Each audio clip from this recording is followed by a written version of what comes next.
Bonjour, je voudrais vous parler de l'épuisement émotionnel. Euh, Pourquoi? En fait, pour moi, les émotions, les sensations, euh, c'est mon quotidien. Vraiment sentir, j'ai eu plus à travailler à canaliser tout ce que je ressentais qu'à essayer de chercher à ressentir des choses. Et bien sûr, ma méconnaissance dans plein de domaines a longtemps fait que j'avais des comportements pas assez sains, assez conscients pour que je sois en forme tout le temps, que je sois assez protégée par rapport aux autres. Donc mon cheminement personnel a fait que j'ai vraiment cherché plein de connaissances pour mieux me comprendre, comment je fonctionnais.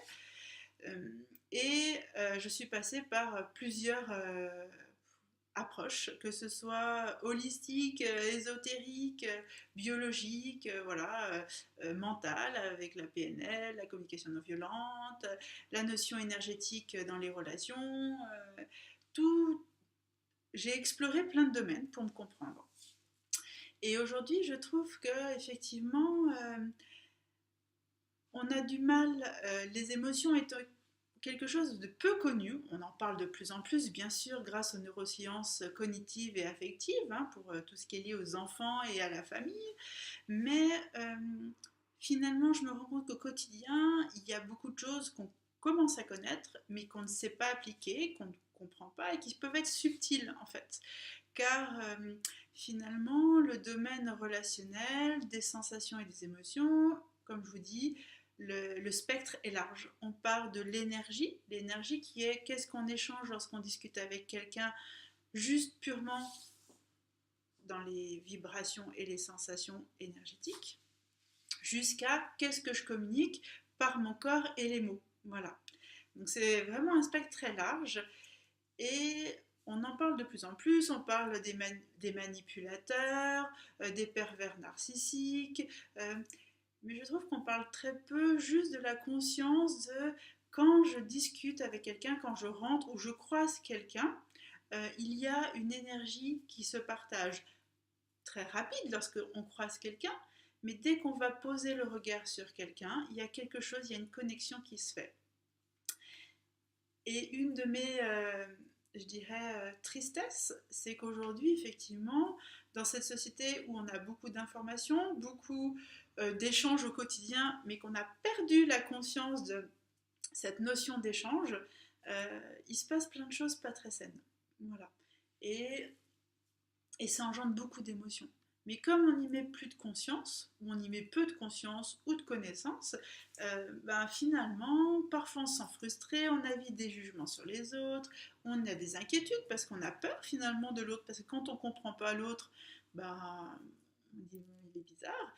Et la télé, les informations et tout ce qui se passe, je dénigre pas qu'il y a des événements très vraiment dramatiques et des gens avec des comportements dangereux, violents, mais est-ce que c'est le quotidien, en tout cas, votre quotidien? Je suis pas sûre non plus. C'est pas tous les jours qu'on se fait agresser, c'est pas toutes les minutes, mais il y a une agressivité plus subtile. Il y a une tension plus subtile qui est liée juste au fait que, bah, moi franchement, quand aujourd'hui je rentre dans un magasin, ce qui m'est arrivé récemment, que je dis bonjour, que tout le monde se retourne, ça veut dire que tout le monde a entendu que je disais bonjour, mais que personne ne répond bonjour, je me sens agressée. C'est pas une agression physique, mais je me sens ignorée. Je me dis, mais les gens, ils en ont rien à faire. Après, quand je prends le temps, je sais qu'il y a aussi beaucoup de peur et qu'aujourd'hui, beaucoup de personnes se sont enfermées plutôt dans ce mutisme. Pas parce qu'ils n'ont pas de générosité, pas parce qu'ils n'ont pas envie de partager, mais parce qu'ils ont peur de l'autre. Je le découvre aussi via Facebook qu'il est plus facile de parler avec des inconnus, on ne prend pas de risque que dans un bar, être assis dans un bar et parler avec la personne qui est à côté, qui vous fait un léger sourire, mais en fait qui n'ose pas. Et moi, je trouve que ça, c'est dommage. Et surtout, justement, ça engendre une grande fatigue au niveau du corps. Parce que, bien sûr, il y a plein de moyens pour se ressourcer. Il y a la nature, il y a l'énergie de la vie, hein. Quand vous rentrez dans le domaine du développement personnel, de la méditation, on parle beaucoup de méditation. Et oui, c'est des outils de ressourcement. Et c'est la base. On ne peut pas aller chercher l'énergie chez les autres. Mais en même temps, le quotidien, on est des êtres sociaux, on a besoin de ces échanges. Et la pauvreté de nos échanges aujourd'hui directs, je ne parle pas des échanges liés aux réseaux sociaux, mais les échanges directs, fait que la plupart des gens se sentent seuls, qu'il y a beaucoup d'émotions, de sensations, de solitude, de tristesse qui nourrissent nos blessures de solitude, hein, parce que ça vient nourrir des choses plus lointaines. Mais si déjà au quotidien on arrivait à dépasser ça, à aller vers l'autre, en plus je dirais que dans notre culture française, la notion du corps, on va dire oui c'est mes besoins à moi, mais je trouve qu'aujourd'hui il n'y a plus de contact à l'autre. On fait un bisou du bout de la joue, il n'y a pas de toucher. Moi j'ai vécu ça, je suis quelqu'un de très sensoriel, kinesthésique, et toucher les gens, quand j'embrasse quelqu'un, je ne peux pas faire un bisou comme ça, c'est quelque chose de bizarre pour moi. C'est pas agréable. Et en fait, j'ai envie de toucher. Mais très longtemps, j'ai senti que ça dérangeait. Donc on respecte l'autre, pour moi, je respectais l'autre. Mais à force, vraiment, je trouve que c'est devenu quelque chose de pauvre. Alors je le fais avec mes amis et tout, mais dans le quotidien, j'ai envie d'offrir plus, j'ai envie d'être en contact. Et j'ai essayé de comprendre, j'ai essayé de réfléchir. J'ai pas envie d'être dans le jugement de l'autre, mais il y a des choses qui me touchent et j'essaie de réfléchir. Et je me suis rendu compte qu'aussi cette pauvreté de contact finalement au quotidien, ça pouvait être aussi douloureux pour des gens, ça pouvait engendrer une saturation émotionnelle parce que finalement on garde plein de choses, on n'arrive pas à partager, on n'arrive pas à échanger, on a peur de dire qui on est, on a peur d'écouter l'autre, on a peur d'aller vers l'autre ou que l'autre vienne vers nous, et du coup on se coupe de plein d'échanges tellement vitaux, tellement nourrissants. Euh, Moi j'adore parler, alors peut-être que pour certaines personnes je parle beaucoup, mais parler m'a toujours beaucoup apporté parce que je sais que je peux offrir, et quand l'autre va m'offrir quelque chose, va m'offrir son expérience, il va vraiment me donner des outils dont j'ai besoin. On est tous les uns les autres en lien, on a tous une part de nous chez l'autre et l'autre a toujours une part de nous qui va nous apporter. Et aujourd'hui, se couper de ces liens authentiques, directs, je crois que ça fait vraiment une grande saturation émotionnelle, une grande fatigue aussi, car on vit trop de choses qu'on n'arrive plus à décharger, que ce soit des choses un peu lourdes, hein, on a peur du conflit, on a peur de dire à l'autre qu'on n'est pas d'accord. Je sais que c'est pas facile. Moi, la première, ça m'a demandé souvent beaucoup d'énergie de m'autoriser à dire l'autre, je ressens pas. Et quand je ressentais pas des choses où je m'interdisais, je finissais par être en colère et vraiment déverser de façon pas juste sur l'autre ce qui m'appartenait. Et je trouve que ce monde sensoriel émotionnel, il a été peu connu, il commence à grandir, comme je vous le disais, mais il est encore très dénigré. Souvent, quand on parle de nos faiblesses, de nos émotions, enfin, non, on parle de nos émotions, on traite ça comme des faiblesses. Vous voyez, même moi, je fais un lapsus. Et, et moi encore, quand je montre mes émotions, très récemment, j'ai eu quelques difficultés de santé juste dentaires, et vraiment, ça fait très très mal. Et chez la dentiste, bah, j'ai pleuré parce qu'il y a un moment, ça devient lourd quand vous avez une douleur qui traîne et que ça prend du temps pour avoir rendez-vous, pour machin, enfin voilà. Et, et ah, mais je vous fais mal. Et je vois souvent que quand j'exprime mes émotions, les gens sont déroutés. Il y a toujours quelque chose, oh, ça va pas, mais il faut pas se rendre malade pour ça. Mais non, je me rends pas malade. Au contraire, si je n'exprime pas ici et maintenant ce que je ressens, c'est là où je vais me rendre malade. C'est là où j'engendre de la tension, du stress, de la surcharge émotionnelle qui, lorsqu'un autre événement va venir, ça va se déverser comme un torrent, alors qu'il n'y a pas de raison que ce petit événement ait autant d'effets émotionnels. Voilà. Et aujourd'hui, avec cette vidéo, j'ai juste envie de partager ma sensation justement de pauvreté émotionnelle. Pauvreté, c'est pas péjoratif, mais je trouve ça dommage car il y a plein de personnes qui se sentent seules. On est tous des êtres merveilleux. Bien sûr qu'il y a des gens qui choisissent des modes de fonctionnement pas toujours sains, parce qu'ils ne se connaissent pas.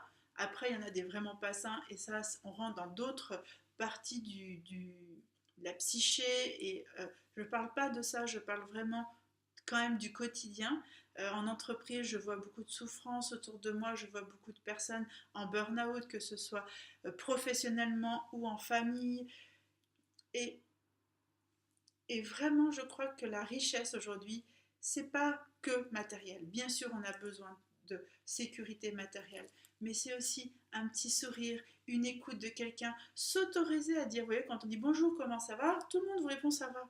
Mais est-ce que vraiment ça va? Si on disait, écoute, je me sens bien et en même temps, j'ai eu une grosse journée ou une soirée difficile, avec mon compagnon, on a eu à gérer un conflit, c'était dur, point.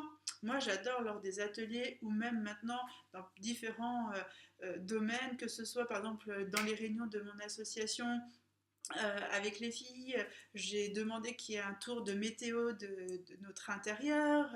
J'essaye à chaque fois de demander aux gens, mais qu'est-ce qui se passe en vous? Parce que déjà, on ne le prend pas pour soi, ça nous décharge de dire, tiens, il y a une tension, mais c'est pas moi qui crée cette tension, c'est pas contre moi. On a beau dire, oui, ben, je vais pas tout prendre pour moi, mais quand on sent des tensions ou qu'il y a des choses à régler dans une réunion et que le mal-être de la personne vient s'ajouter à la tension d'un conflit à gérer, si on sait qu'elle n'était pas bien au départ, on va déjà alléger des choses. Donc voilà, vraiment mon intention avec cette vidéo, c'est de dire que prendre conscience de ce qu'on ressent, d'exprimer nos émotions qui sont quelque chose de très éphémère, hein, une émotion saine, on va dire, c'est quelque chose qui dure 10 secondes. Lorsque c'est des émotions qui durent longtemps, c'est que il y a cet événement est venu toucher une émotion qui vient se résonner avec plein d'émotions qui n'ont pas pu être déchargées au bon moment. Et toutes ces émotions, elles finissent par faire qu'on s'enferme, qu'on a peur de l'autre, qu'on a peur aussi de les vider finalement, parce qu'on est jugé lorsqu'on a une décharge émotionnelle.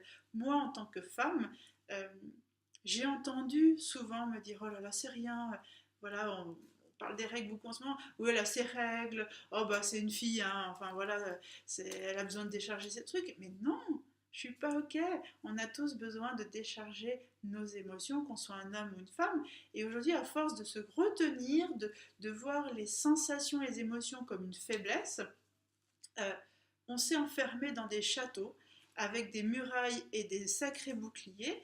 Et on est tous sur nos réseaux sociaux, et je ne dénigre pas, pour moi ça m'a ouvert plein de portes au monde, mais il est important pour moi au quotidien de croiser des gens, de pouvoir les toucher, de pouvoir entendre au-delà de mon rôle de thérapeute, mais d'entendre mes amis si elles ont besoin, de savoir qu'on peut demander de l'aide, qu'on peut en offrir, qu'on peut être présent à l'autre. C'est tellement nourrissant d'être là pour les autres et de savoir que les autres sont là pour nous. Voilà. Je suis partie dans quelque chose d'assez large, mais j'ai trouvé que justement cette fatigue émotionnelle, elle était liée au relationnel, elle était liée à ce relationnel entre nous et nous et nous et les autres, euh, de ce qu'on n'échange plus de façon purement énergétique. Moi, je vais le dire comme ça parce que moi, je l'ai ressenti beaucoup. Euh, et puis aussi, il y a les jeux de manipulation, il y a beaucoup de choses, hein, ça on pourra en parler, mais finalement, on se trouve dans des comportements qui ne nourrissent plus notre être et nos relations. Voilà. Et je trouve ça vraiment dommage. Et il y a plein de possibles. Si on se défait de nos croyances, de nos peurs, on peut vraiment aller vers des relations épanouissantes, joyeuses, libres, où l'autre il est ce qu'il est, je suis ce que je suis, mais on partage ensemble. Voilà. Et j'avais tellement envie de parler de ça, en fait, tout simplement. J'avais envie de parler ce que j'ai dans le cœur et ce qui m'apporte beaucoup de joie dans mon quotidien. Voilà.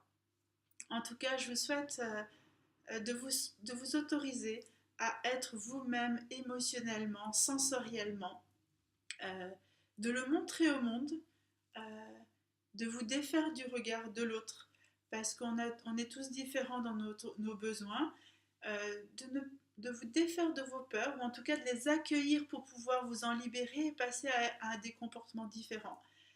Trouver une vie qui est plus joyeuse, plus souvent joyeuse en tout cas, qui vous nourrit, qui vous fait grandir, euh, qui vous fait vivre des choses pas toujours confortables, mais tellement libératrices aussi.